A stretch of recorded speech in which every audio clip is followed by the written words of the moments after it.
북한이 스스로 정한 연말 협상 시한이 다가오면서 북미 간 긴장이 높아지고 있는 상황에서 오늘 비건 미 국무부 대북정책 특별대표가 북한에 대화를 제의했습니다.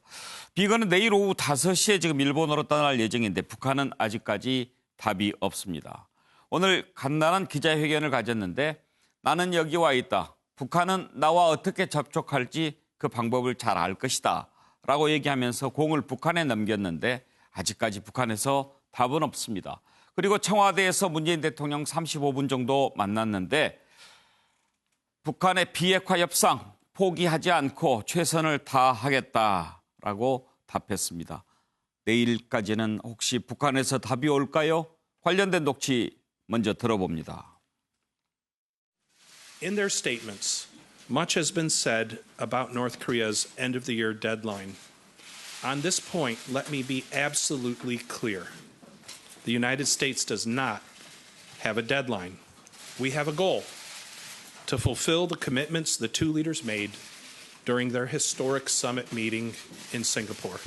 Here today, let me speak directly to our counterparts in North Korea. It is time for us to do our jobs. Let's get this done. We are here, and you know how to reach us. 박정희 의원, 우리는 여기 있고 당신들은 어떻게 접촉하는지 알 거다. 연락이 올까요, 안 올까요? 지금 미국 북한에서 이제 ICBM 그 관련한 여러 가지 움직임을 보이고 있어서 지금 미국과 북한과의 어떤 극한적인 충돌까지도 예상하는 분들이 있지 않습니까?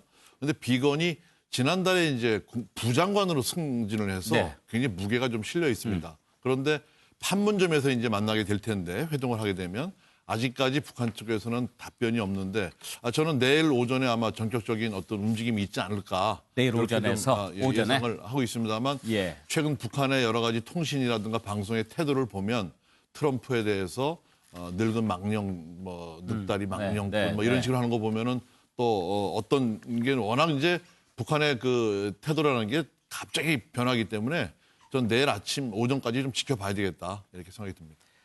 근데 정기란 교수, 나중에 밝혀질 수도 있겠지만 지금 북한 입장에서는 공개적으로 만나기는 좀 부담스럽고 그동안 해온 짓이 있으니까 그렇지만 지금 이렇게 또 대화 제의가 들어왔는데 그걸 발로 차기도 그렇고 그럴 것 같기도 합니다만. 그렇습니다. 이제 결국은 시한은 차각차각 다가오고 있고 오히려 지금 그 명분이나 이런 부분에서 본다면 북이 좀 다급한 상황이죠.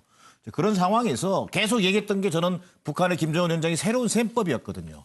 자, 근데 오히려 저는 미국이 강대국의 입장이고 이 문제를 북미 대화의 모멘텀을 살려가야 한다는 측면에서 본다면 과연 소위 북한 김정은 정권 위원장을 소위 대화의 탭으로 뭘로 끌어들일 수 있을 것이냐. 저는 군사훈련 중단과 단계적 제재 완화라고 하는 그 카드를 가지고 거기서 뭔가 접점을 만들어내지 않으면 소위 이른바 거기서 새로운 셈법이 만들어지지 않으면 저는 북한의 강경한 어떤 그 입장이 수그러들기 어려운 상황으로 보여집니다. 예.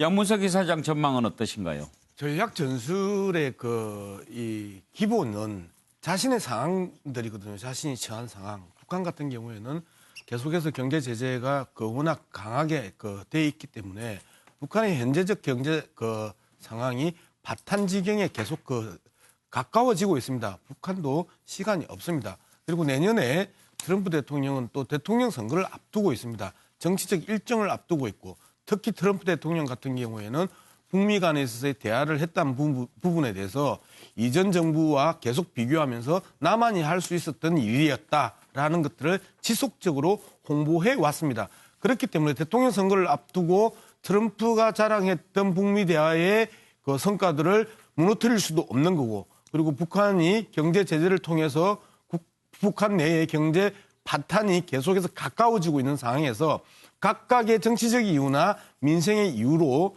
이 논의는 지속될 수밖에 없다. 저는 조만간 응답할 거라고 봅니다. 그런데 최진영 변호사, 지금 사실 비건과 최선희 외무성 부상이 여러 차례 만났잖아요. 3번인가 만났으니까. 어떻게 보면 서로 만나는 방법, 만나서 할 얘기 서로 어느 정도 좀 마음에는 있을 것 같기도 합니다만. 그렇습니다. 저는 만날 가능성이 오히려 높다는 것에 한 표 던집니다. 네. 왜냐? 벼랑 끝 전략. 정말 이게 어떻게 보면은 벼랑 끝에 갔는데 한 발짝 더 나갔다가는 정말 벼랑 끝으로 떨어지는 겁니다. 그런데 미국에서는 비건이 와서 뭐라고 했습니까? 데드라인은 없다라고 했습니다. 결국 한 번 더 기회를 줬는데 여기에서 한 번 더 벼랑 끝으로 갔다가는 잘못하면은 북한으로서는 되돌릴 수 없는 길을 갈 수밖에 없는 그런 상황이 되기 때문에 현재로서는 기싸움 내지는 북한으로서의 몸값 높이기 이런 부분이 있습니다만 예. 종래에는 올해 말이 될 가능성이 전 높다고 생각합니다만 기꺼이 어쨌든 간에 이 북미 간의 실무적 회담 분명히 저는 이루어질 가능성이 오히려 훨씬 더 높다 그렇게 봅니다. 예. 노영희 변호사 전망은 어떠신가요? 저는 사실은 별 가능성이 없는 게 아닌가 생각이 들어요. 왜냐하면 실질적으로 정말 만나서 뭔가를 하려고 그러면은 미리 그 전에 그 뒤에서 뭐 모의를 논의를 했던 뭘 했던 간에 하겠죠. 그리고 난 다음에 어느 정도 얘기가 된 다음에 공식적인 내용을 발표하는 것이 원래 상례일 텐데 그렇지 않고 갑자기 우리나라에 와서 니네 받으려면 받아라 이런 식으로 미국이 태도를 취한다는 거는 그 이전에 내부적으로 얘기를 해봤지만 안 받았기 때문에 이제 와서 겉으로라도 니네가 안 받지라는 식의 명분을 만들기 위해서 한 게 아닌가라는 생각이 들고요. 예. 현실적으로 만난다라고 해서 지금 두 간에 뭔가 해결될 수 있는 방법이 저희가 보기엔 구체적으로 없거든요. 이런 상황이라고 한다면 이거는 그냥 단순히 보여지기용이 아닌가라는 생각이 듭니다. 양쪽이 어떤 카드를 갖고 있을까 궁금한데 정혁진 변호사는 어떻게 보고 계십니까? 저는 심각하게 보고 있습니다. 심각하게.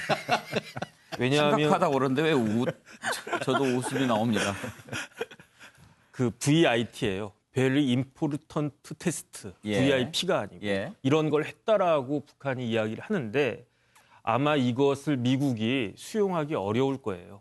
그러니까 데드라인이 없다라고 이야기를 했지만 사실은 지금 미국은 준비하고 있을 수도 있다는 이야기거든요. 예. 그러니까 이런 부분들을 잘 파악해가지고 북한이 멍텅구리 짓을 안 했으면 좋겠습니다. 지금 정기남 교수 가장 걱정스러운 것은 서로가 이제 인내를 잃어버리는 거거든요. 그런데 이제 그동안 쭉 봤을 때 트럼프 대통령은 워낙 립서비스를 많이 했고 그리고 이제 경고도 하고 달래기도 하고 그러는데 최근에 오가는 발언 수위가 좀 높아져서 그 부분이 좀 우려가 되는데 그것도 협상용이라고 보십니까? 글쎄요, 저는 꼭 협상용으로만 보기는 좀 어려워 보여요. 아까 우리 노영희 변호사도 얘기했습니다만 저는 계속해서 북한의 김정은 위원장은 새로운 셈법을 요구하고 있거든요.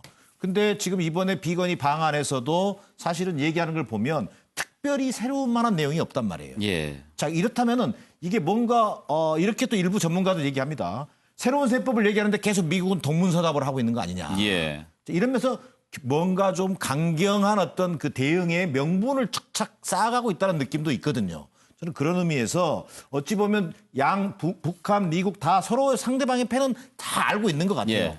트럼프 대통령도 그러나 그동안 어떤 립서비스와는 달리 국내 정치에 지금 상당히 코너에 몰려 있거든요. 그런 면에서 본다면 이번 기회에 정말 이 새로운 셈법과 여기에 화답하는 이를테면 뭐 트럼프 대통령의 친서를 통한 어떤 대화 재개 의지라든지 예. 이런 것들이 확인되지 않으면 저는 굉장히 어려운 상황으로 지금 진입하는 측면도 있어 보인다. 뭐 이렇게 보여집니다.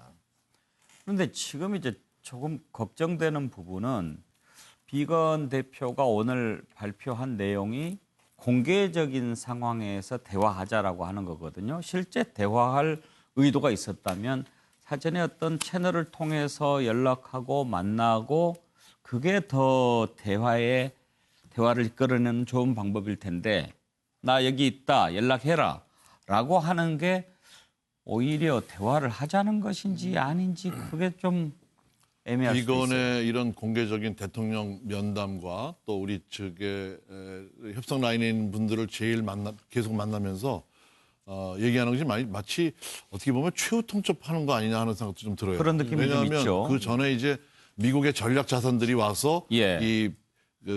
강계링 거기 이제 계속 들여다봤단 말이죠. 어떤 결론을 냈을 거예요. 그 동안에 SLBM 발사와 또 ICBM과 관련한 뭐 고체 연료라든가 이런 중대한 북한 측에서 중대한 이 실험을 했다는 그런 부분에 대해서 예. 그런 부분에 대해서 어느 정도 북한의 비핵화 의지가 이제 없구나.